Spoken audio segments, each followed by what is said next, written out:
Hey, welcome to the Technically Funny podcast. My name is Don McMillan.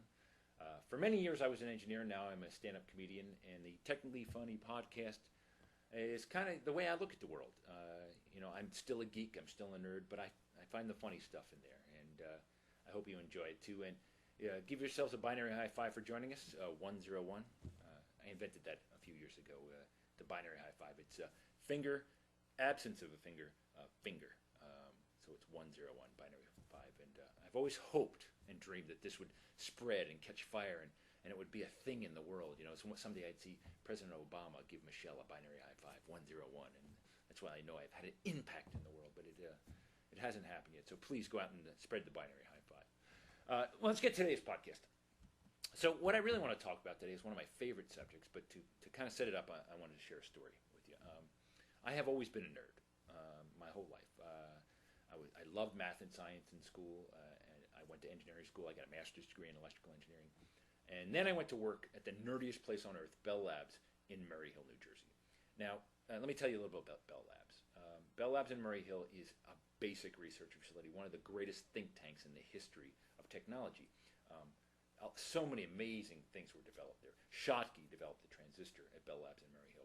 Arno Penzias came up with the Big Bang Theory at Bell Labs in Murray Hill. Dennis Ritchie developed Unix at Murray Hill. And somehow I got there. And I guess I developed technical comedy there. But actually, I didn't really develop it there. But I worked there. I don't know how. But I started, and it was an amazing place. It was nerdvana. There were nerds upon nerds upon nerds. I felt normal there, which is so wrong. Because I'm a nerd, but I felt like a regular person because there were nerds everywhere. And this is how nerdy it was. This office had come free. And there were 4 of us that started it at about the same time. And our boss said, okay, we were all jammed into this really tight office, 4 of us, and we could go share an office with only one other person. So we all wanted to do it. So he said, okay, one of you is going to go. Everybody, each one of you, pick a number between 1 and 10. And one of the guys actually said, do you mean an integer? Like, what's he thinking of choosing exactly? I'll take 6.76276. Pi. I'd like pi, please. See, that was what made me laugh when somebody goes, I'll choose pi. Because that was funny to them. They're like, pi, get it. Nobody would choose pi. But that pi is a great thing. It is a revered value. It's a relationship. It's a ratio. It means so many things to nerds. So today I'm going to celebrate pi. And there's a good reason for this. Because coming up in just a few days is, in fact, March 14th. And March 14th, if you're a nerd, it's 314. And that means it's Pi Day. That's right, March 14th, 314, 3.14159. It is Pi Day, March 14th. Exactly 1 month to the day after Valentine's Day, February 14th, March 14th. Coincidence?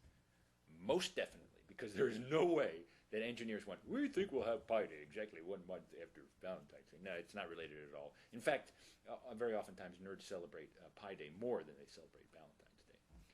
So let's talk about pi for a second. It seems like a simple enough thing, and that's the key to pi. It seems simple, but it means so much. It is simply the ratio of the circumference of a circle to the diameter, and it is 3.14159. It always is. And what's cool about it is it's non-repeating and non-terminating.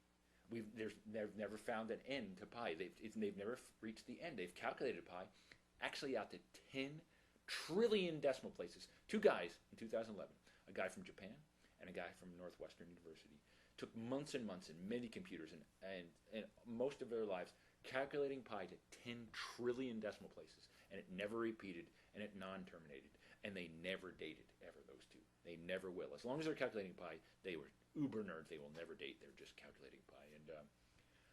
But anyway, pi is non-terminating, non-repeating, and is in fact irrational. So never argue with pi. It won't make any sense. It's an irrational number. Definition of irrational number is non-repeating, non-terminating. And whenever I'm having an argument with my wife and I'm just not making any sense, she goes, you're being pi right now. You are totally pi. I'm non-repeating, non-terminating. I'm irrational. So let's look at pi for a second. Everything you want to know about pi, nerds love it. You can find all kinds of things about pi on the Pi Day website. Go there, you can learn about where pi came from, the origin of pi, how people celebrate Pi Day. It's been revered in movies. There was a movie called Pi, The Symbol Pi, which was a thriller directed by Darren Aronofsky. It's kind of a dark thing about a mathematician who saw things in numbers, and it's kind of spooky. It bothered me. And then, of course, there's The Life of Pi, which is the most famous movie about pi, which has nothing to do with circles and diameters and circumferences, but it, in fact, is about a kid named Pi who's trapped on a lifeboat with a tiger. And it's a cool movie, and it's got pi in the title, so that's close enough for me.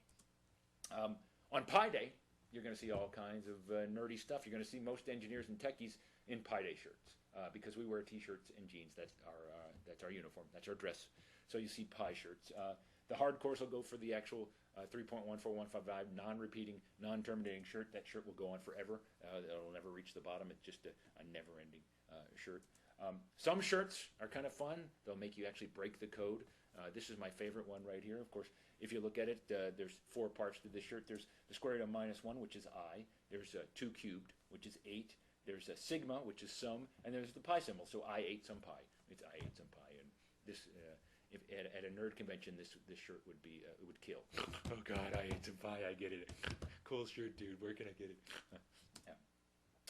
This is my favorite car of all time. This is the Mazda 3. However, it has been transformed by the owner into the Mazda Pi.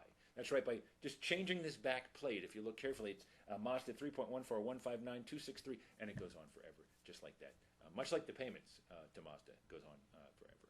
The Mazda Pi, drive one. There's foods. Well, you'll see lots of pumpkin pies. That's right.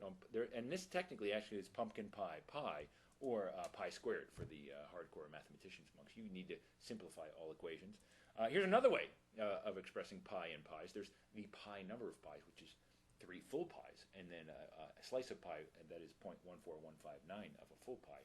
Or, again, pi squared, simply expressed in a completely different manner than the pumpkin pie, but there's the pi squared pies. There's pie cake. This one's kind of interesting. You can have pie and cake in the same food. It's pie cake. It's pie and it's cake. You can have your cake and your pie too. It's kind of deep that way. Well, maybe not so much, but have some pie cake. There's the pie ice cube tray. They actually have an ice cube tray where you can make ice cubes in the shape of the pi symbol, or pi cubed. So we have pi squared, and now we have pi cubed. I tried to cover some different exponentials. We need a gift for your nerd on Pi Day. There's the pie bottle opener. It does an excellent job on round bottle openers. There's the pizza pie cutter. We actually have one of these. You can get them at Think Geek, and it works excellently. There's a really good pizza cutter, and it has the pie symbol. And you can see it has the 2 little blades, and you can cut your pizza pie with pie, which is kind of redundant but kind of fun. And then there's the pie tie, which goes on again forever. You wrap it around your neck, and it non-repeats and non-terminates all the way down, as long as you can go the pie tie. Pick one up. I think you can get them at the clothing section at Fry's for all you nerds. There is a romantic side to pie. My niece and nephew, just about a year and a half ago, got married, and they're a couple of nerds, Allison and Ken, binary high five, 101. And Allison gave Ken pie cufflinks, so you can get pie in a cufflink. And I found out you can also buy pie pewter earrings. And why is this romantic, you say? Why earrings, cufflinks? Well, because pi is non-repeating, non-terminating. It goes on forever, just like our love, forever. I know that's kind of gross, but if you're a nerd, that is actually romantic. It's mathematically romantic. So there you go, the pie earrings and pie cufflinks. Pick them up. Now, that's the cool thing I think about pi, is that all kinds of nerds celebrate pi in different ways. And here's a pie chart of how to express pi. There's, of course, the pi symbol itself. There's 3.14. If you go to 2 decimal places, that's usually good enough. There's 22/7 for the old world approximation. And there's 3.14159, which is the one I always use because of one thing, and it's one thing alone, is that in college I went to Lehigh University, and there was a cheer at Lehigh for our football team that went like this. E to the U to U dx, e to the x dy, cosine secant tangent sine, 3.14159, binary octal decimal hex, we think math is better than sex, go team. And from that cheer, I always remember 3.14159. So that's what pi is to me. And here's the cool thing about pi. If you work somewhere like I did at Bell Labs, where all kinds of people work there, astrophysicists and engineers and software developers, you can ask someone, what is pi? And because there's so many ways to express pi, the way their answer will tell you what they do for a living. If you ask a mathematician what is pi, they'll tell you the ratio of the circumference of a circle to the diameter. Not funny, but correct. And never numbers in mathematicians. They hate numbers. It's always about relationships with mathematicians. Ooh. If you ask a physicist what is pi, they'll say 3.14159. If they're committed, they will go on forever. Forever. You go away, come back, they'll still be going. But if you ask an engineer, a real engineer, a true engineer, what is pi?